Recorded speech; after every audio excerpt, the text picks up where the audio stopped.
So hello guys and welcome back to my channel entertainment की पाठशाला। सो नया syllabus का जो एग्ज़ाम हुआ है डायरेक्ट एंड इनडायरेक्ट टैक्सेशन उसका सोल्यूशन बताते हैं, ठीक है ना। सो स्टार्ट करते हैं। सबसे पहले डायरेक्ट टैक्सेशन सेक्शन ए में क्या था। सबसे पहला क्वेश्चन था कि total income is to be rounded off कितना नियरेस्ट मल्टीपल में होता है और टैक्स को हम लोग कितना मल्टीपल में राउंड ऑफ करते हैं। तो इसका ऑप्शन नंबर होगा 10 10। तो ये कौन सा सेक्शन में था? 288 ए और 288 बी में था, ठीक है ना। तो वन का जो होगा बी होगा 10 और 10। अब आता है question number 2। An Indian company would, इसका आंसर होगा A, will be always resident in India irrespective of control and management. कि इंडियन कंपनी है ना तो हमेशा से ही रेसिडेंट होगा, चाहे उसका principle of management effective management कहीं भी हो, इंडियन है ना, रेसिडेंट होगा।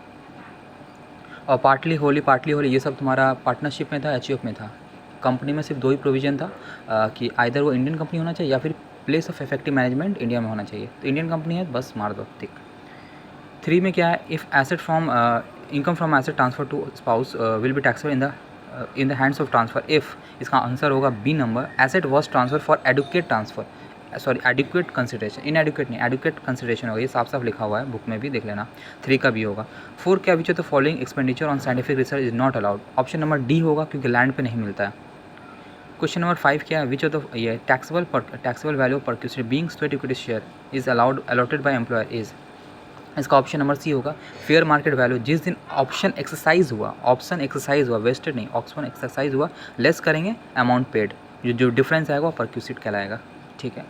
उसके बाद आते हैं विच of the following is not a taxable income from other sources? Family pension है, डायरेक्टर फीस है, लेकिन इसका आंसर जो होगा डी होगा। जब रेंट ना इनसेपरेबल होता है, इनसेपरेबल होगा ना तो वो अदर सोर्सेज में नहीं जाएगा, वो हाउस प्रॉपर्टी में जाएगा, ठीक है। अब आते हैं ट्रू और फॉल्स। ट्रू और फॉल्स में सबसे पहला है, अगर एम्प्लॉई न्यू रिजाइम जो कि 115 BAC होता है, तो एग्जामेशन क्या लीव ट्रैवल अलाउंस का मिलेगा? उसको नहीं मिलेगा, ठीक है ना। लीव ट्रैवल अलाउंस सिर्फ ओल्ड रिजाइम में है। और पहला ट्रू होगा। दूसरा क्या? Rate of depreciation applicable for goodwill 25%, intangible पे 25%, तो ट्रू होगा। पहला भी ट्रू है, दूसरा भी ट्रू है। तीसरा क्या? लॉस फॉर स्पेसिफिकेशन बिजनेस के लिए सिर्फ 4 साल मिलता है सेट ऑफ का, कैरी फॉरवर्ड का, तो ये 8 साल बोल रहे हैं यहाँ पे, तो ये फॉल्स होगा, ठीक है। और चौथा है क्या? Income when it is diverted, मतलब डाइवर्ट कर दिए हम अपना इनकम के जगह किसी और का इनकम दिखा दिए, कुछ भी करते तो डाइवर्ट कर दिए, तो क्या टैक्स नहीं लगे? तो कॉमन सेंस है, टैक्स लगेगा ही, फॉल्स है, ठीक है। अब फिल इन द ब्लैंक्स क्या? When a foreign citizen for पहला बार आ रहा है और stay for less than 1 to 2 days, पहला बार आ रहा है 1 to 2 days से कम रह रहा है, देन ऑब्वियसली ये नॉन रेसिडेंट ऑफ इंडिया, या फिर नॉन रेसिडेंट भी लिखे तो चलेगा।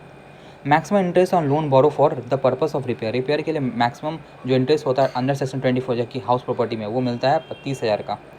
प्रीलिमिनरी एक्सपेंडिचर हम लोग 5 एनुअल इंस्टॉलमेंट में बांट देते हैं, तो इसका आंसर होगा 5।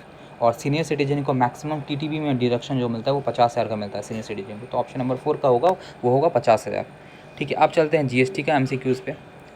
GST का जो पहला MCQ है, which of the constitution has been given power to make law with respect to this, तो इसका ऑप्शन नंबर ए होगा 246A।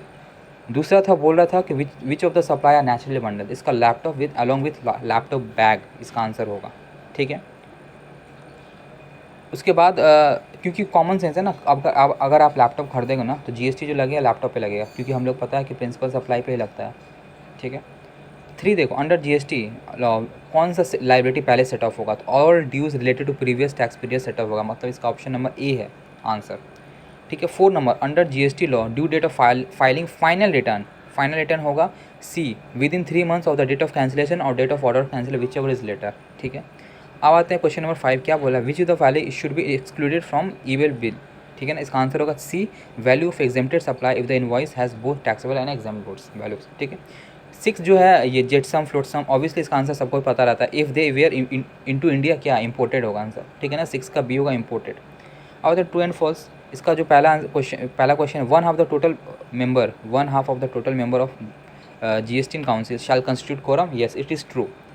सेकेंड है, जब एप्लीकेशन रजिस्ट्रेशन जब हम लोग करवाते हैं, अगर हम लोग का विद इन 30 days नहीं कराते हैं तो डेट ऑफ इफेक्टिव रजिस्ट्रेशन होता है जिस दिन ग्रांट होता है, ना कि जिस दिन लाइबल होता है, इसका ये फॉल्स होगा answer.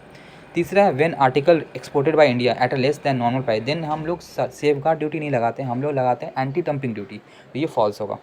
4 number, gift exceeding 5,000, schedule 1 में बताया, शेड्यूल 1 में सेकंड पॉइंट क्या था कि गिफ्ट एक्सीडिंग ये 50,000, तो ऑब्वियसली वो सप्लाई माना जाता है, तो यहाँ पे बोल रहे हैं नॉट अ सप्लाई, तो ऑब्वियसली ये फॉल्स है। अब आते हैं फिल इन द ब्लैंक्स का one. Fill in the blanks में क्या है कि इंश्योरर है, इंश्योरर मतलब इंश्योरेंस कंपनी हमेशा सर्विस का डे जो होता है, बाकी लोग के लिए 30 है लेकिन इंश्योरर के लिए 45 डेज है, तो 45 डेज होगा।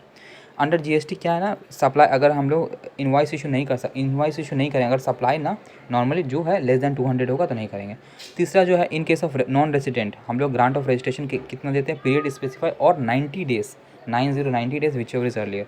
और 4 नंबर है जो under custom act baggage include unaccompanied baggage but does not include motor vehicle. इस पूरा बुक में लिखा हुआ है, देख लेना आप लोग, ठीक है ना। मोटर व्हीकल तो एब्सोल्युटली सारे आंसर राइट है। किसी को किसी में डाउट हो तो आप कमेंट में बता देना, ठीक है ना। अब वीडियो अच्छी लगे तो डेफिनेटली शेयर करना एंड चैनल को सब्सक्राइब कर लेना, क्योंकि सारा आंसर आपको मेरे ही चैनल पे मिलेगा, ठीक है ना। So thank you so much.